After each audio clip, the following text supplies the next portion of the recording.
Le 10 juin 2018, nga foli be mogo conscient bela jale.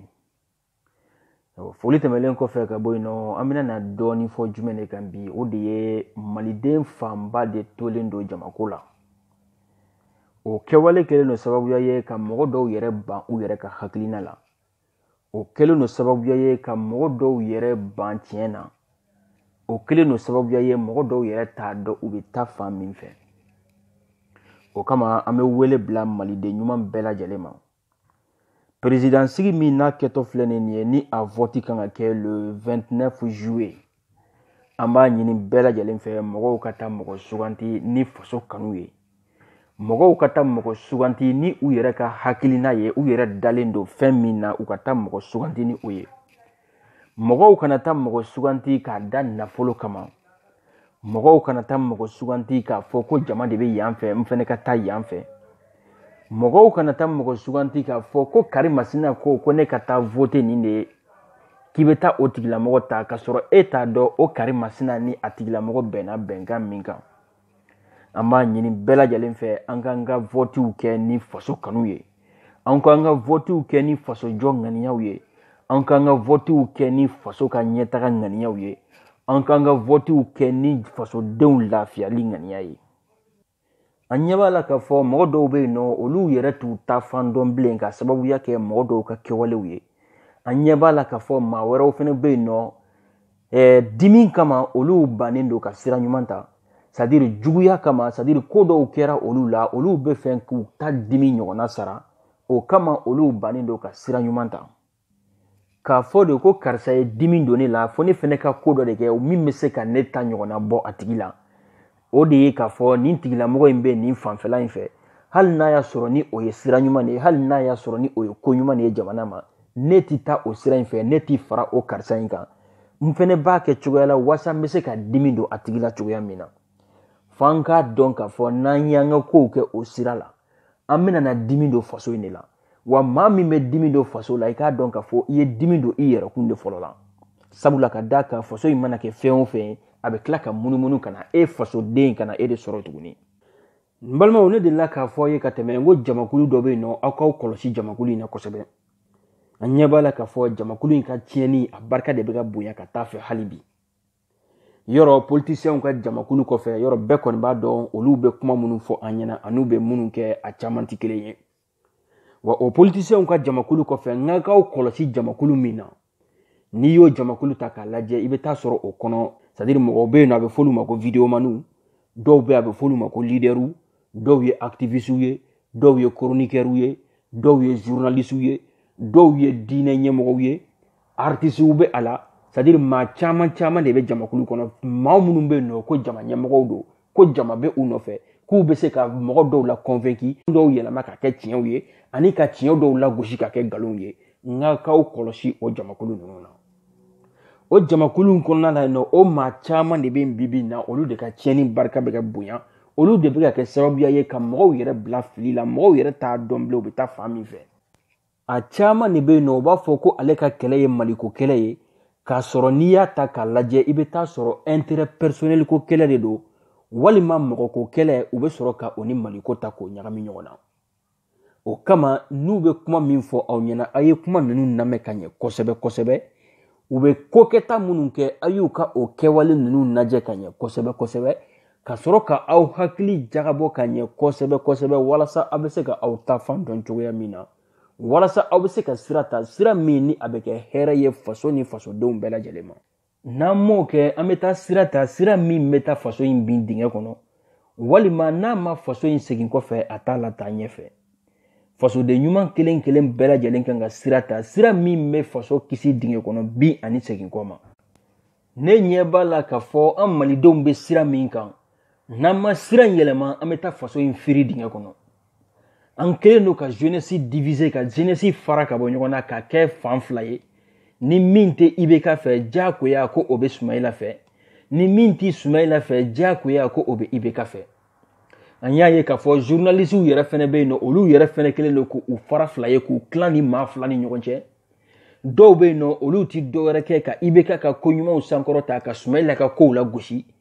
dɔw fɛnɛ bɛ yen nɔ olu ti dɔwɛrɛ kɛ ka Sumayila ka ko ɲumanw sankɔrɔta ka IBK ka kow la gosi. Diinɛ min b'an fɛ yen nɔ n'o diinɛ ka bon ni diinɛ bɛɛ ye n'o jama ka ca ni diinɛ bɛɛ ye n'o ye silamɛya diinɛ ye. An bɛɛ lajɛlen b'a dɔn k'a fɔ o diinɛ in kɔnɔ taabolo fila de bɛ yen nɔ. Taabolo kelen bɛ yen nɔ u b'a fɔ olu ma k'olu ye sunnamɔgɔw ye. Taabolo kelen tɔ kelen bɛ yen nɔ olu ti sunnamɔgɔw ye. An ɲɛ b'a la k'a fɔ u bɛna na o diinɛ taabolo fila in fɛnɛ fara ka fan kelen bila IBK ka fan fɛ ka fan kelen bila Sumayila ka fan fɛ. Kunun ko n ye Vieux Bilen ka fɛn dɔ ye video dɔ ye journaliste dɔ Mali kɔnɔ. A kelen do ka na ni o hakilina suguyaw de ka o kuma sugu de ta ka o fɔ. An bɛɛ lajɛlen b'a kalama k'a fɔ Mali kɔnɔ nin taabolo fila in bɛ to ka fɔ ɲɔgɔn kɔ. Sunnamɔgɔw n'u kelen do k'a fɔ ko olu ka ɲɛmɔgɔ ye karamɔgɔ Mamudu Diko ye. Ayiwa minnu bɛ yen nɔ k'olu tɛ sunnamɔgɔw ye olu ka ɲɛmɔgɔ ko o ye karamɔgɔ Hayidara ye. Waati dɔw la olu ka furuku a ma dogo maa si la. Ayiwa n'a fɔra ko u bɛ na o ko de kɛ sisan nɔ k'a fɔ ko karamɔgɔ Hayidara ko o bɛ IBK de nɔfɛ. Ayiwa ko mɔgɔ o mɔgɔ de bɛ yen nɔ k'o tɛ sunnamɔgɔ ye ko o fɛnɛ ka tugu IBK nɔfɛ. Minnu bɛ yen k'a fɔ sa ko olu ye sunnamɔgɔw ye ni olu ka ɲɛmɔgɔ ni o ye karamɔgɔ Mamudu Diko ye ko olu fɛnɛ bɛɛ ka tugu Sumayila Sise kɔ. Vieux Bilen sabali i kana tasuma don jamana kɔnɔ. Ninnu kɛwale ninnu bɛɛ ye guerre civile tamasiyɛn de ye. An b'a ɲini jamana kɔnɔdenw fɛ an ka ɲɛ yɛlɛ an ka kunu ka bɔ sunɔgɔ la. Mɔgɔw bɛ mɔgɔw la an kana u dalakan yɛrɛ lamɛn kuma tɛ k'a fɔ ko an b'a ta ka baara kɛ ni a ye.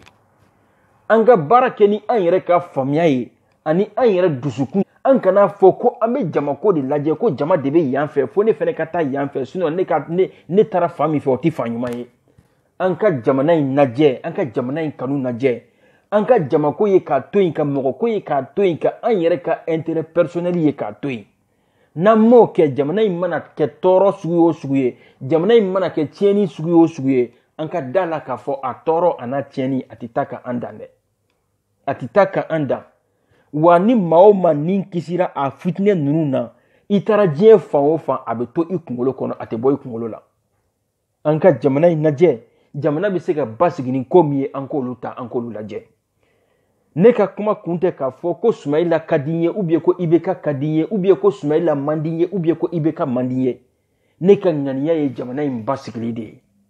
Ne ka ŋaniya o tɛ dɔwɛrɛ ye ka jamana in basigi kɔ. Ne ɲɛ b'a la k'a fɔ fɛn min bɛ se ka kɛ guerre civile sababuya ye Mali kɔnɔ a sababuya bɛ se ka bɔ IBK la ou bien Sumayila Sise la. Sabula ka d'a kan ni IBK gagna ni Sumayila Sise ko ale ma sɔn a ma a bɛ se ka kɛ guerre civile ye. O bɛ cogoya min na ni Sumayila Sise fɛnɛ gagna ni IBK ko ale ma sɔn k'a ti fanga bila a bɛ se ka kɛ guerre civile ye. Mais mun de bɛ na ni o bɛɛ ye an jamana kɔnɔden minnu bɛ yen nɔ ni anw bɛ ka an yɛrɛ tila ninnu ni ɲɔgɔn cɛ ka na essayer nkalon kan ani namaraw kan k'a fɔ ko fo an ka dɔ de dɛmɛ jagoya la. An ka lajɛ an ka o de dabila. Maa wɛrɛw bɛ yen nɔ min tɛ ninnu ye. N y'a fɔ n bɛ segin k'a fɔ Sumayila juguya tɛ ne kɔnɔ IBK juguya tɛ ne kɔnɔ. Ala mana ni maa fila fɛn o fɛn de kɛ an ka président ye 2018 in kɔnɔ n ka bonya o de bɛ ɲɛsin u ma. N seko ye fɛn o fɛn ye k'a kɛ walasa u ka fanga bɛ se ka ɲɛ u bolo n bɛ o fɛnɛ kɛ walasa u ka fanga bɛ ɲɛ u bolo. Nka malidenw an k'a jateminɛ an ka ko jateminɛ an kana fɔ ko an bɛ jamana ɲagami. Ne hakili la ko daminɛ wagati an ko système ko kɛlɛ de don. Tiɲɛ don IBK sigira an kunna. An y'a fɔ maa caman bɛ yen nɔ o ma nimisi wasa sɔrɔ IBK ka fanga kɔnɔ. N'a fɔra ko an ka IBK falen ko an ye IBK ye waati min a kɛra Mali président ye a ma se ka nin ko in kɛ a ma se ka jamana kɔnɔdenw lafiya an ka IBK bila an ka maa wɛrɛ ta. N'a sɔrɔ ni o kɛra Sumayila ye k'a fɔ an k'a lajɛ Sumayila fɛnɛ bɛna se ka na min kɛ baasi tɛ o la o bɛ se ka kɛ. Mais n'i ko de IBK bɛ système min na k'a kɛ nin ye k'an ka o système yɛrɛ de bila ko an ka taa système wɛrɛ la min bɛ se ka jamana kɔnɔdenw lafiya. Ne hakili la o yɔrɔ la IBK ani Sumayila olu bɛɛ ye système kelen ye. N ka kuma bɛ fɔ ka da o yɔrɔ de kan. Sinon ne ka kuma tɛ ko Sumayila kana sigi Mali fanga la ou bien ko IBK yɛrɛ de kana sigi Mali fanga la bilen. Ne ka kuma tɛ o kan. Nka ni olu de sigili bɛ na kɛ sababuya ye ka na ni fitinɛ ye jamana in kɔnɔ ne bɛ fɛ o fitinɛ de ka éviter o kama olu yɛrɛ fɛnɛ bɛ se ka éviter fanga in na. Ni système falenko de don kabini démocratie nana anw fɛ waati min na ninnu bɛɛ bɛ o système kelenw de kɔnɔ. N'i ye ko ta ka jateminɛ Alpha Umar ka fanga la ani ATT ka fanga la o y'a sɔrɔ IBK a ye ministeriyaw kɛ a ye assemblée présidentielle kɛ a ye fɛn caman kɛ mais o kɔnɔna la ni IBK ma se ka corruption bali IBK ma se ka kiirijugutigɛ bali IBK ma se ka école ko la taa ɲɛfɛ fo IBK yɛrɛ nana sigi fanga la IBK ma se ka olu ko ninnu dilan n'i y'a ta k'a jateminɛ kabiri Alpha Umaru fɛnɛ tile ka n'a bila fo IBK kelen in fɛnɛ tile la sisan Soumaïla fɛnɛ ma se ka olu ko ninnu bali o corruption ninnu bɛ ka kɛ Soumaïla ma olu bali o école ko ninnu bɛ ka dégrader a ma olu bali o dɔgɔtɔrɔso kɛnɛya ko ninnu a ma olu bali o donc a bɛ se ka kɛ hali n'ale fɛnɛ nana sigi an kunna o système kelen de bɛ continuer tuguni donc n'a ma ɲɛ ko an ko k'an bɛ système falen an bɛ na ni mɔgɔ kuraw de ye mɔgɔ kura minnu ma don o fanga in kɔnɔna la mɔgɔ kura minnu bɛ yen nɔ ni olu bɛ se k'a fɔ ko nin ti kɛ waati kɛ fɛnɛ n'i ye ko ta k'a jateminɛ IBK y'i kanto ko kaye bɛ ale bolo ko n'ale m'a miiri silamɛya ma n'a ye kaye in labɔ ko mɔgɔ caman bɛ boli mɔgɔ caman bɛ jamana bila n'i y'a ta k'a jateminɛ yen nɔ o b'a yira k'a fɔ kaye in kɔnɔ IBK yɛrɛ fɛnɛ ka ko kolon dɔ de bɛ kaye in kɔnɔ o ne tɛ silamɛya ko de ko jɛlenya silamɛya ko de ka jamana kɔnɔdenw mara ko ɲuman na ni fɛn bɛ e bolo min b'a yira k'a fɔ ko dɔ ye jamana kɔnɔdenw suɲɛ dɔ ye jamana kɔnɔdenw tɔɲɔ dɔ ye jamana kɔnɔdenw tɔɔrɔ silamɛya de b'i wajibiya i ka jamana kɔnɔdenw ka hakɛ segin u ma n'i y'a ye e banna k'o kɛ silamɛya kɔni ko tɛ c'est que ni a gɔngɔn wulila komi n y'a fɔ cogoya min na dɛ n'a gɔngɔn wulila a bɛna duruntu a poussière bɛ duruntu a gɔngɔn dɔ bɛ se i yɛrɛ ma i yɛrɛ ka kokolon dɔ bɛ a kɔnɔ donc e tɛ se ka mɔgɔ ka kokolon bɔ ka sɔrɔ e yɛrɛ ye kokolonkɛla ye o de kama n'an ko an bɛ système falen an bɛ na ni mɔgɔw ye mɔgɔ minnu ma jamana in tiɲɛni kɛ mɔgɔ minnu ma jamana kɔnɔdenw jeli min mɔgɔ minnu ma jamana kɔnɔdenw nafolo ta olu de bɛ se ka n'a fɔ k'u bɛ bɔ ni kaye ye k'a kɔnɔfɛn bɛɛ bɔ k'a yɛrɛkɛ mɔgɔw ɲɛkɔrɔ k'a yira k'a fɔ kari masina e ye jamana kɔnɔdenw ka nin nafolo in suɲɛ na n'a ye parce que ale b'a dɔn ale ma fɛn suɲɛ mais mɔgɔ min bɛna taa sigi an kunna o b'a dɔn ale yɛrɛ fɛnɛ ye jamana kɔnɔdenw tɔɲɔ yɔrɔ dɔ la n'ale bɔra ni dɔ ka tɔɲɔli ye k'a fɔ e ye jamana kɔnɔdenw tɔɲɔ a ɲangini bɛ k'i la o tigilamɔgɔ kelen fɛnɛ bɛ tila k'a yira e fɛnɛ ye jamana kɔnɔdenw tɔɲɔ yan fɛ o fɛnɛ ɲangini ka kɛ e la donc o de kama u tɛ se ka bɔ ni ɲɔgɔn ye donc toujours o système kelen de bɛ to an da la c'est pourquoi n'an ko k'an ka système falen an bɛ na ni mɔgɔw ye mɔgɔ minnu ma don o système in kɔnɔ fɔlɔ mɔgɔ minnu ma kokolon kɛ kokolon min bɛ se k'u nɔ minɛ mɔgɔ minnu bɛ se ka n'u jɔ diɲɛ ɲɛma k'a fɔ nin ti kɛ parce que ka d'a kan olu yɛrɛ jɛlen don a sira kan mais ni e nɔgɔlen don a sira kan e tɛ se k'a fɔ k'i bɛ mɔgɔ wɛrɛ ko k'a jɛ dɛ ka sɔrɔ o tigi yɛrɛ ɲɛ bɛ nɔgɔ la e la a fana b'i ka nɔgɔ yira ko o fana ko dɛ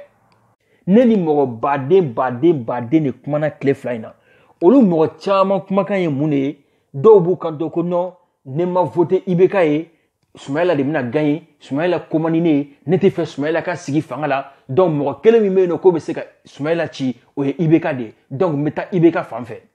dɔw yɛrɛ fɛnɛ bɛ yen nɔ olu fɛnɛ ka kumakan ye jumɛn ye k'a fɔ n ɲɛna non IBK ka fanga ma diya an na IBK y'a kɛ tan a y'a don tan donc n bɛ taa voter Soumaïla Cissé ye ne ma voter Soumaïla Cissé ye mɔgɔ si tɛ yen nɔ min bɛ se ka IBK ci a donna tan a bɔra tan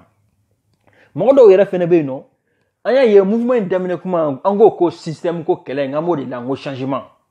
mɔgɔ baden bɛɛ sɔnna Arasbachi ye an bɛɛ tugura Arasbachi ka kow kɔ an bɛɛ tugura mouvement kɔ ka essayer k'an bɛ na ni changement ye parce que an bɛɛ bolo ko Maliko kɛlɛ don bien vrai que an bɛ don min na ko bi tiɲɛ don Maliko kɛlɛ bɛ a la mais kɛlɛ wɛrɛw donna kɛlɛ kɔnɔ minnu yɛrɛ fanga bɛ ɲini ka bonya ka tɛmɛ hali Maliko kɛlɛ kan donc o kama mɔgɔ dɔw ko Arasbachi y'an janfa mɔgɔ dɔw ko a donna tan mɔgɔ dɔw ko a bɔra tan mais quel qu'en soit o fɛnɛ kɔrɔ tɛ kɔni k'a fɔ ko i ka segin k'i bɛ taa voter IBK ye n'i y'a sɔrɔ e yɛrɛ dalen don a la k'a fɔ ko e ka kɛlɛ kun ye changement de ye parce que Arasbachi mana i janfa cogo o cogo Arasbachi ye kojugu sugu o sugu k'i la i bɛ se k'a fɔ nin tɛ tugu Soumaïla kɔ a bɛɛ ye a système kelen ye mais o t'a to ko e fɛnɛ k'a fɔ k'i bɛ segin k'i bɛ taa tugu IBK kɔ minnu bɛ yen nɔ ni olu b'a fɔ k'u bɛ voter IBK ye ko sabula IBK su ka fisa ni Soumaïla ɲɛnama ye f'olu k'a dɔn k'a fɔ ko IBK su ma fisa ni candidat tɔw ɲɛnama ye minnu fɛnɛ bɛ yen nɔ ni olu b'a fɔ k'u bɛ voter Soumaïla ye ko sabula Soumaïla su ka fisa ni IBK ɲɛnama ye fo olu yɛrɛ fɛnɛ k'a dɔn k'a fɔ ko Soumaïla su ma fisa ni candidat tɔw ɲɛnama ye n'aw ma ɲɛ o ko sugu kɛli kɔ aw b'a to wagati la wagati min ni élection bilala u fila dɔrɔn ni ɲɔgɔn cɛ n'o tɛ aw bɛ ka candidat tɔw sen bɔ kɛlɛ la k'a sɔrɔ olu bɛ se ka kɛ jamana in jɔbagaw ye candidat wɛrɛw bɛ yen nɔ i yɛrɛ bolo minnu fɛnɛ bɛ se ka na ni changement ye minnu fɛnɛ bɛ se ka na ni système wɛrɛw ye i bɛ se ka olu dɔw fɛnɛ choisi kɛ mais k'a fɔ de non i bɛ taa voter olu ye u tɛna na gagner parce que jama t'u nɔfɛ a donna yan fɛ a bɔra yan fɛ quel qu'en soit e k'a bila i kunna k'a fɔ e ɲɔgɔnna miliyɔn caman de bɛ yen nɔ e ka conviction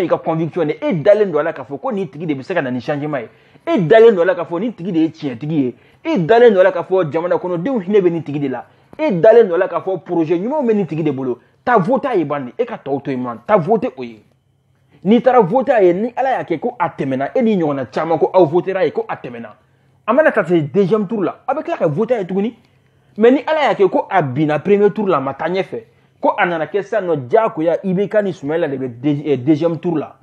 donc i jako ya lendo say ka fla la je min ka di yebe soro ka voter ola no o janye teke ka foko ayere kun janye na janye be ke ka fo jamana in janye de kama ebe na voter atigi ka daka ibolo na sigira abina sega ni magoye abina sega ni magoye o kama ibeta voter u dola kelen yen non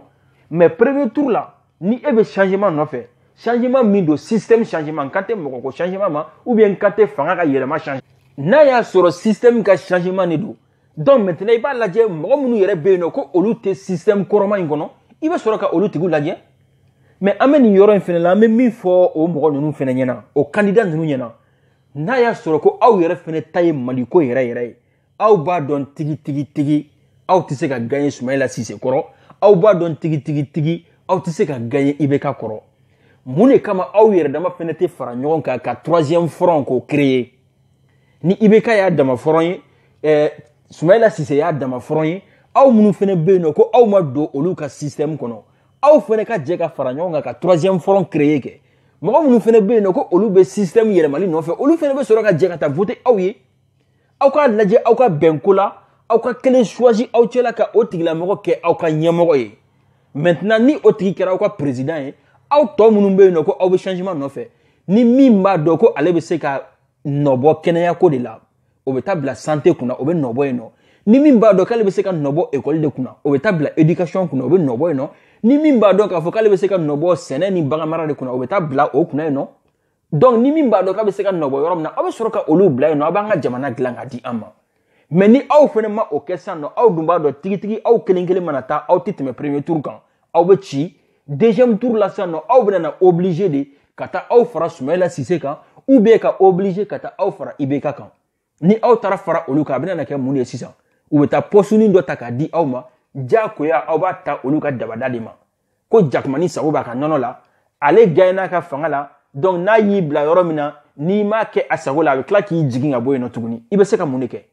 a do yere be no ube kla ka aw utiliser ka kla ka aw pousser ka aw bla dinga kono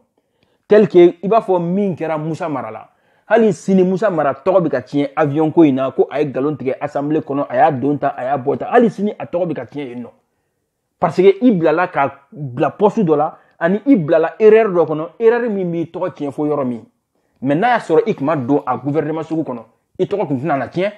mais aw bina na obligé kana o de ka sisa no ni aw bina premier tour la aw bina na obligé ka ta fara nunu do la kenen ka deuxième tour la na tara faruka u bita bla poste do la ni fanga manya u bolo aw nu be de togo be tien nyon fa parce que be fo aw kuma ni poste ina aw sera ka mune glan aw kuma ni poste ina aw sera ka mune nyenabo a donata borata donc sana ka se o yoroma aw yere munu ba de ko aw be fenga na changement jamana kono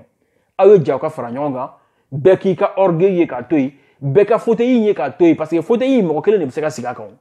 aw ka mo kelen do choisi aw la ko si fauteuil na aw mona ben ka minka jamana ka nyeta ka sira kan aw soro ko ben ka na waleya mo to be soro ka poste do occuper ministère la mais na ma ketento aw be obligé ka ta fara nunga na fara luka o te valeur fene do la de parce que depuis premier tour là aw ma songa faruka donc na tara faruka deuxième tour là ou yere fene ba do aw décédé ne tara faruka maintenant mi yu jawbo ke aw la donc dès maintenant ni aw tay faso ko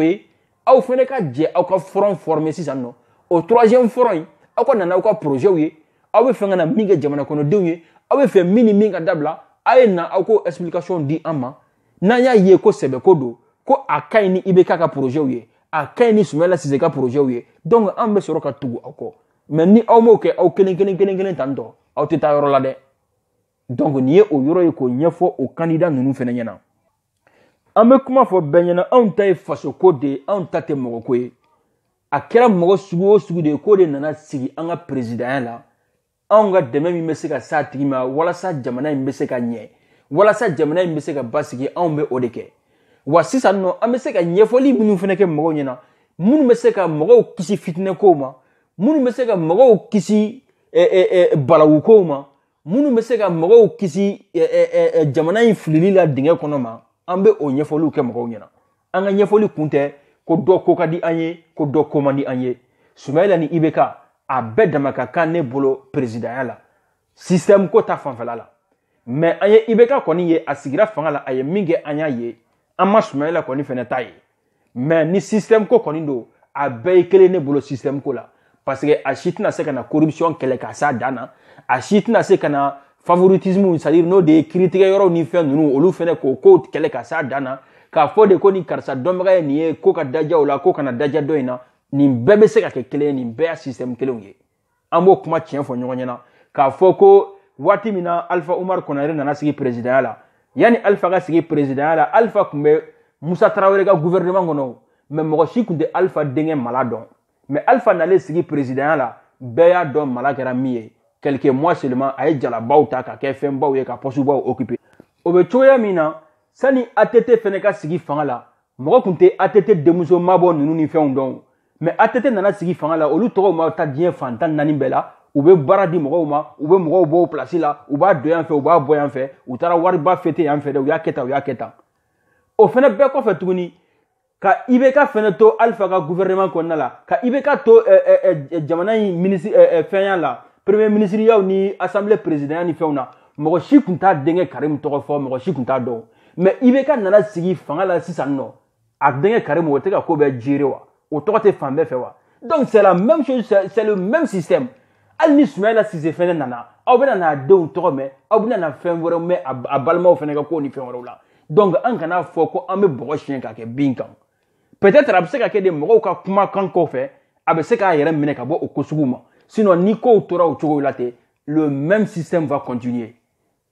donc an bɛ tiɲɛ de fɔ mɔgɔw ɲɛna ni système ko de don mɔgɔ minnu ma don système kɔnɔ fɔlɔ a ye voter olu ɲɛna aw kana fɔ ko aw bɛ activiste dɔ ka kumakan lamɛn ou bien k'aw bɛ taa journaliste dɔ ka kumakan lamɛn ou bien k'aw bɛ taa diinɛ ɲɛmɔgɔ dɔ ka kumakan lamɛn ou bien k'aw bɛ taa artiste dɔw ka kumakan lamɛn vidéomaniw yɛrɛ kɔni kuma tɛ o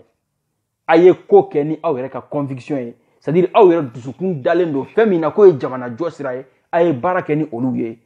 système bɛ falen cogoya min na aw ka na ni mɔgɔw ye mɔgɔ minnu ma don nin ko in système kɔnɔ mɔgɔ minnu ye mɔgɔ kura ye k'u ma faso nafolo dun u da ma don faso tulu la fɔlɔ u da ma biri fasodenw jeli la fɔlɔ olu de bɛ se k'a fɔ k'u bɛna mɔgɔ tɔw dabɔ a la minnu ye tiɲɛni kɛ ka ban wa olu tɛ se k'a fɔ k'u bɛ tiɲɛnikɛlaw k'u sen dara olu kan k'olu kɛ cogo sugu dɔw la non parce que n'i y'a kɛ i yɛrɛ bɛ bɔ fiɲɛ la o de kama kaye min bɛ IBK bolo hali sini a ma se ka kaye in kɔnɔ kuma bɔ k'a jira malidenw na ni silamɛya don silamɛya ko de ko fasodenw u kana tɔɲɔ u ka hakɛ ka d'u ma kaye in kɔnɔ ko bɔ k'a jira an na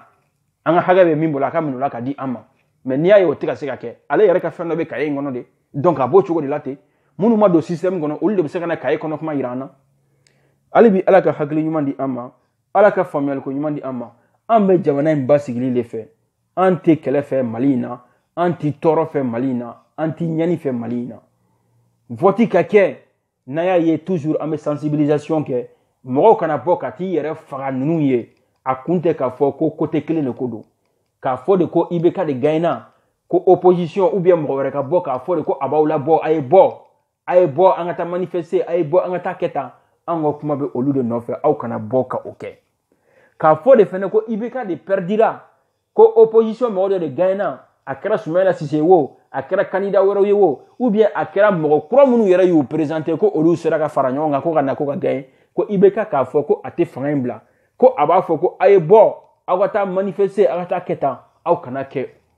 parce que n'a y'a kɛ a bɛ bɔ aw bɛ taa yɛrɛ faga fu anw tɛ sɛgɛn o fɔli la an b'a fɔ bi an b'a fɔ sini n'o bɛnna min ma an b'a fɔ n'o ma bɛn min ma an b'a fɔ parce que an ɲɛ b'a la k'a fɔ o ye tiɲɛ lɛkɛsɛ de ye ni jamana kɔnɔdenw yɛrɛ kunkankow bɛ yen nɔ u t'a kɛlɛ k'u sɛbɛlako ye mais n'a sɔrɔ u yɛrɛ place ko de don u yɛrɛ place de bɛ ka menacer u yɛrɛ place de bɛ fɛ ka bosi u la ou bien u yɛrɛ sigiyɔrɔ place in na o de bɛ fɛ ka ɲagasa u bɛ sɔrɔ ka don an kan k'an labɔ anw ka kuma bɛ o yɔrɔw de kan donc mɔgɔ kana bɔ k'a fɔ k'i b'i yɛrɛ faga ninnu de ye o bɛ cogoya min na hali système in yɛrɛ yɛlɛmali kama an k'an ka kokɛta dɔn système in bɛ se ka yɛlɛma ko ɲuman na cogoya min na an kana taa fili sira kan an kana taa woloko la ko min yɛrɛ fana bɛ se ka kɛ sababuya ye toujours ka jamana in bila segin kɔ la donc f'an k'o yɔrɔw jateminɛ anw ka laɲini bɛɛ ye de vote in ka kɛ hɛrɛ la vote in ka kɛ lafiya la k'a sɔrɔ a ma kɛ ni kasara ye k'a sɔrɔ jamana in ma bin dingɛ kɔnɔ k'a sɔrɔ jamana in ma segin a kɔ a ka kɛ sababuya ye jamana in bɛ se ka bɔ nɔgɔ la cogoya min na jamana in bɛ se ka yiriwa ka taa ɲɛ cogoya min na anw ka laɲini ye o de anw ka laɲini tɛ ka mɔgɔ dɔ juguya anw ka laɲini tɛ ka bin mɔgɔ dɔ ka nkalon kan anw ka laɲini ye jamana in ka hɛrɛ jamana kɔnɔdenw ka lafiya wa o tɛ se ka ɲɛ ni kow ma kɛ tiɲɛ sira kan o de bɛ an bila o de bɛ an wajibiya an ka bɔ ka ŋɛfɔli dɔw kɛ mɔgɔw ye ni mɔgɔ min m'a faamu de i bɛ se ka bila i kunna ko karisa bɛ karisa de juguya la karisa bɛ ka karisa de dɛmɛ ala b'a dɔn kira b'a dɔn anw ŋaniya ye min ye a si juguya tɛ ne kɔnɔ an ka hɛrɛ bɛ min na an bɛ ala deli ala ka o de nɔgɔya an ye wa an bɛ se ka ɲɛfɔli min fɛnɛ kɛ min bɛ se ka o nɔgɔya an ye an bɛ o de kɛ ne y'a fɔ aw ye anw ta ye ɲɛfɔli de anw tɛ se ka mɔgɔ si bila k'a fɔ ko nin kɛ